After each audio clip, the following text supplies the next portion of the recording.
Ladies and gentlemen, what is up and welcome today to an updated guide for the best champions to awaken in Marvel Contest of Champions as of August 2018. But before we start going through this updated list, I want to give a couple of disclaimers, and the first one again is my opinion on this as a very hardcore Marvel Contest of Champions player that's kind of built up two accounts very successfully and has done like 95% of the content now on the free-to-play account, and the main account just been smashing it out, and yeah, it is to be treated as a very rough guide to what I believe are some of the most valuable characters to have awakened at the moment. This is not to always say in every scenario it's always going to be better to use a gem on this character instead of this character. A lot of stuff depends on what you're trying to do next in the game, whether it's not whether or not you're trying to focus on something like Labyrinth of Legends 100%, getting, a more consistent Alliance War attack team together. So whenever you're making kind of rank up or awakening decisions, the best thing to think about is, what am I going to use this character for? Do I need it to push to the next milestone? And think about it based off that. But with all that stuff in mind, ladies and gentlemen, let's go through the list. So we kind of have two very rough codes to abide by here. So we've got the grey ones, which I think are characters that are just so valuable, and their awakened abilities are so incredibly valuable and beneficial to the character that they are almost in all scenarios hands down worth a generic awakening gem, depending on exactly what you want to use the characters for. And then we also have the colored ones, which I believe are class-worthy awakened abilities. And there are so many characters in the game now. I think we have about 120 something. So yeah, there are also, a few other characters that don't have a color that benefit quite significantly from their awakened ability, and it depends on what mode of gameplay, like Alliance War or offense or defense, whether or not their awakened ability is going to be really banging. But I've just tried to create, a fairly small and concise list of what I believe to be some of the most valuable characters to chuck gems into. And for a lot of people, when it comes to roster building, the priority, generally speaking, for a lot of new players is to 100% focus on your offense so you can clear all of the content, get the dankest rewards, make sure you can actually clear the content in the game. And once you've got everything on lock and you're fairly sorted and you're comfortable, then maybe it's time to start focusing on Alliance War defense. But a lot of people, again, that doesn't happen until they're very late in the game. But yeah, that's always been my kind of general advice, and I think it works really well for a lot of people, because the rewards you can get from getting something like uncollected and then farming that every single month are just absolutely insane for expanding your defense roster instead of focusing on stuff like defense a little bit too early and getting a bit too caught up in that.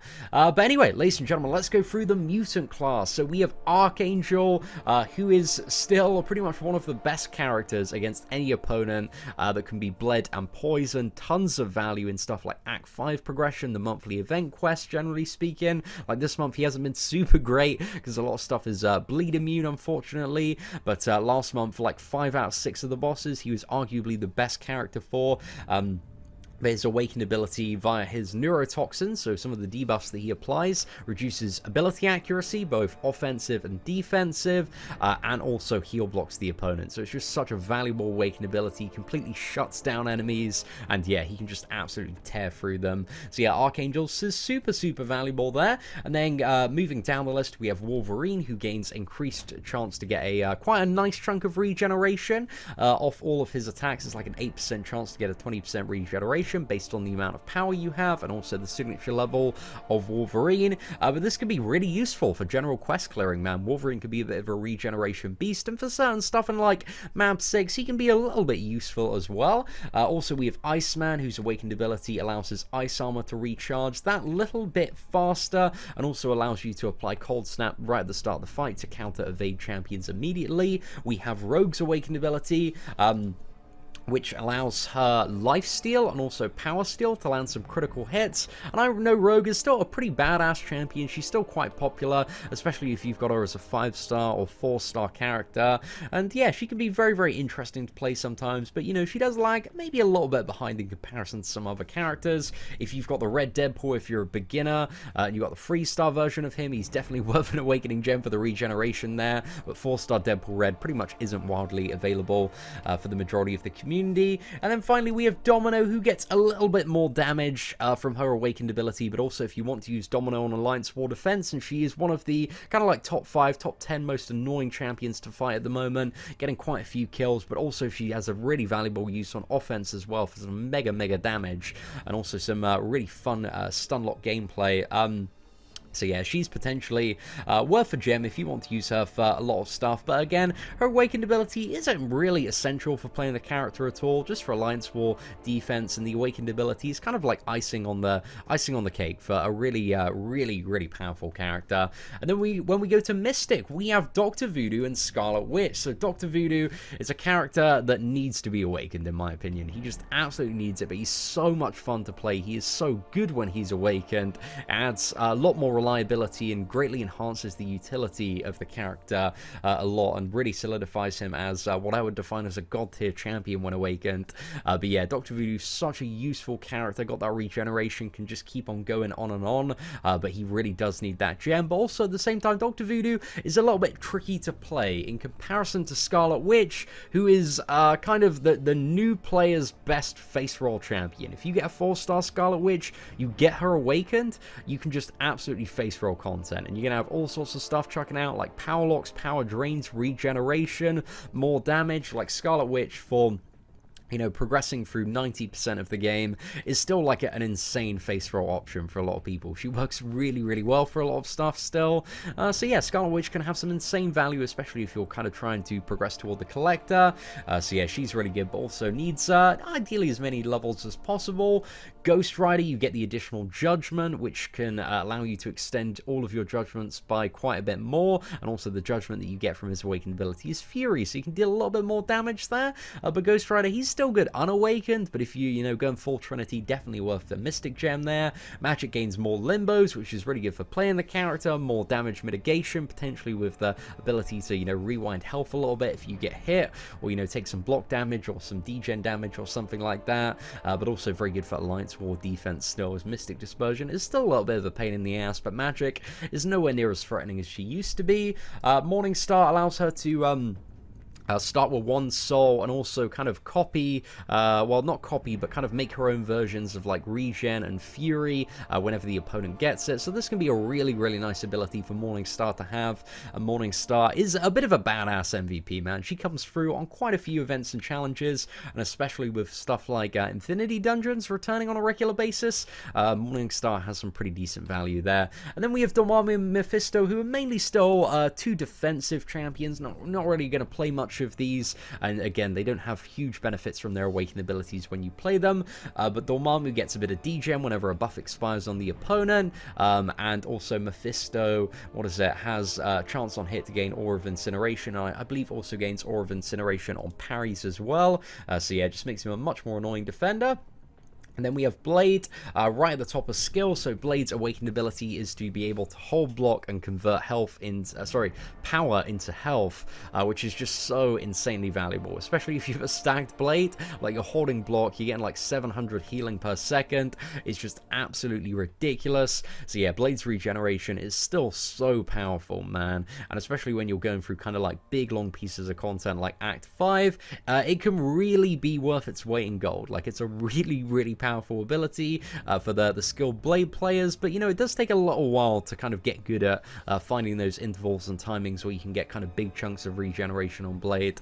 Next up we have Gwenpool. So Gwenpool's Awakened ability allows her to infinitely tank special freeze. It means she can't die from any special attacks, so that is really powerful there. And also for every single hit that she has on the opponent, reduces their ability accuracy reduction by 2%. So 50 hits, they have no ability accuracy reduction at all, and this is really valuable for big fights like Labyrinth of Legends Electro, or any fight really where you want to get completely rid of the ability accuracy. So yeah, Gwenpool, she can still be a bit of an MVP with her Awakened ability for certain encounters. She's really good for that Thanos a couple of months ago.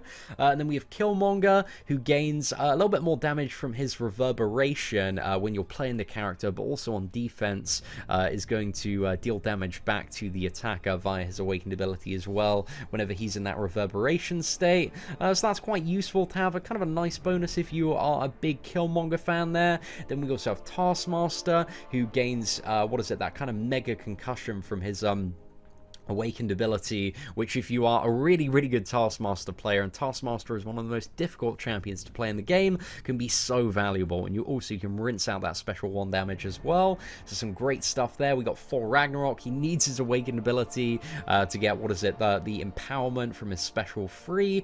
But for Ragnarok, he does need quite a lot of stuff to set him up as a really good character. You know, you also ideally need the Hulk synergy as well, but we've also got the Korg synergy coming in to give him even more attack.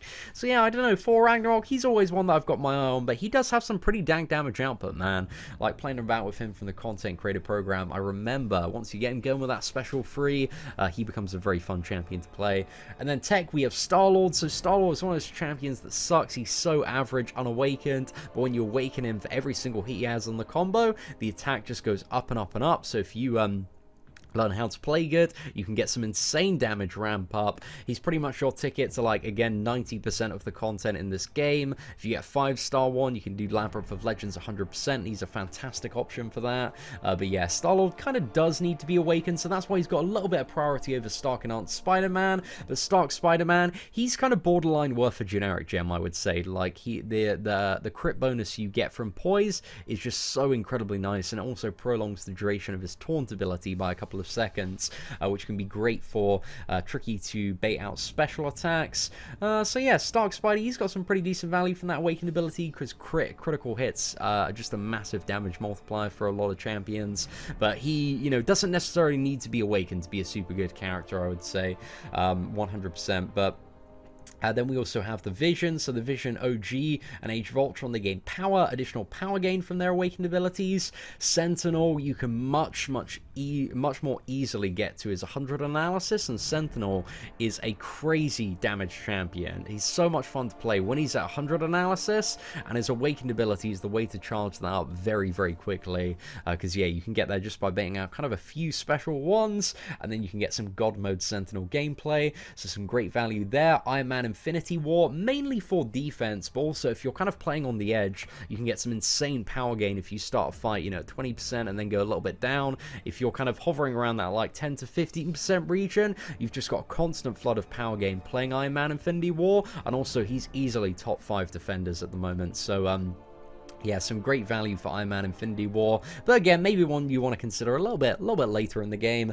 And then finally we got Ghost, who gains, what is it? She starts with her invisibility, so if you are playing carefully, you can always get the first round of combo off without any parry, or will also immediately shrug off stuff like Suicide Masteries.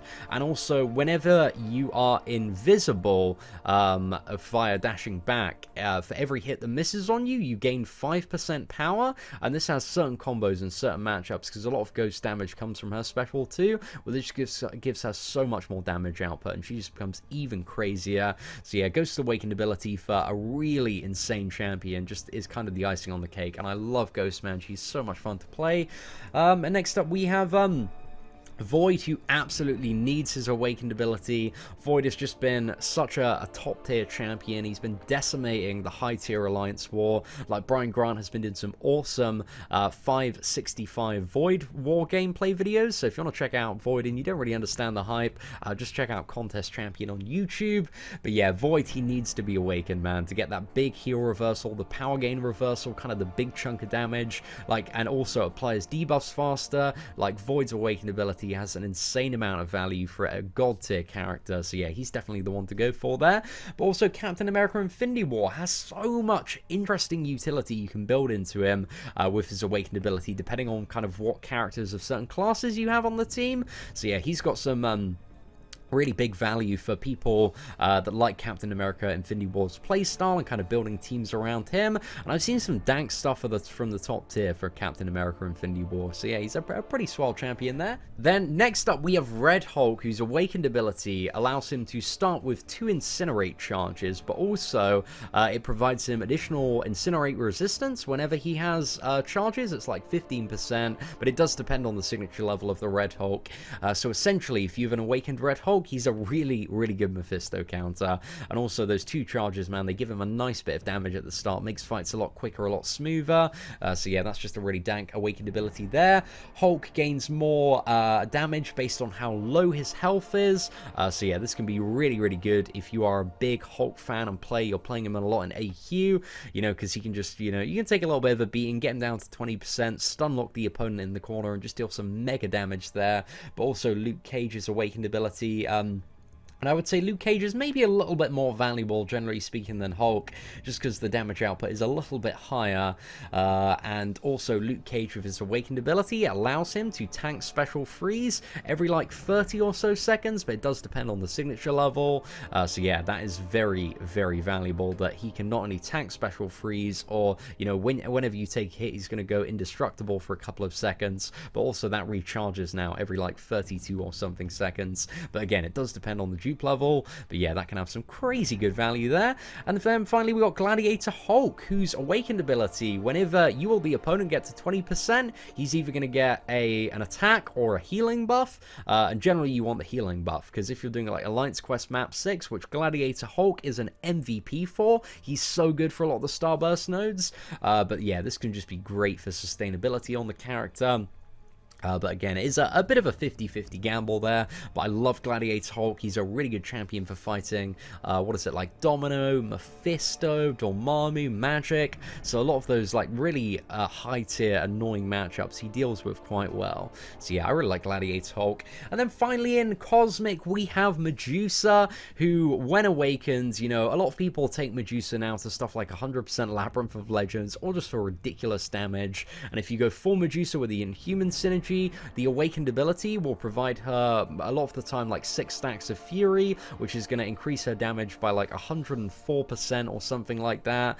And yeah, but essentially it's so much additional damage from the Awakened ability for Medusa. Medusa is so good at the moment, being a poison immune character that can armor break and also completely shut down robots, like reduce their ability accuracy by 100%. It's just ridiculous, and she is such a top performing Cosmic option. But also, if you want to use the character for Alliance War defense, the Awakened ability also activates her auto block mechanic, which makes her, yeah, very, very annoying to fight in top tier Alliance War. But again, Medusa is just one of those characters, man, that she's great on offense, she's great on defense, she's just an all-around banger. And then we have Proxima Midnight, who needs to be awakened to kind of get that, what is it, additional mission, which gives her attack after 100 combo. And yeah, Proxima Midnight completing all of her missions, man, it really does ramp up the damage there. And she seems to be very, very popular in high-tier Alliance War with Corvus Glaive, but people are mainly playing Corvus Glaive at the moment. Hyperion's Awakened ability will extend the duration of all of his buffs, depending on his signature level.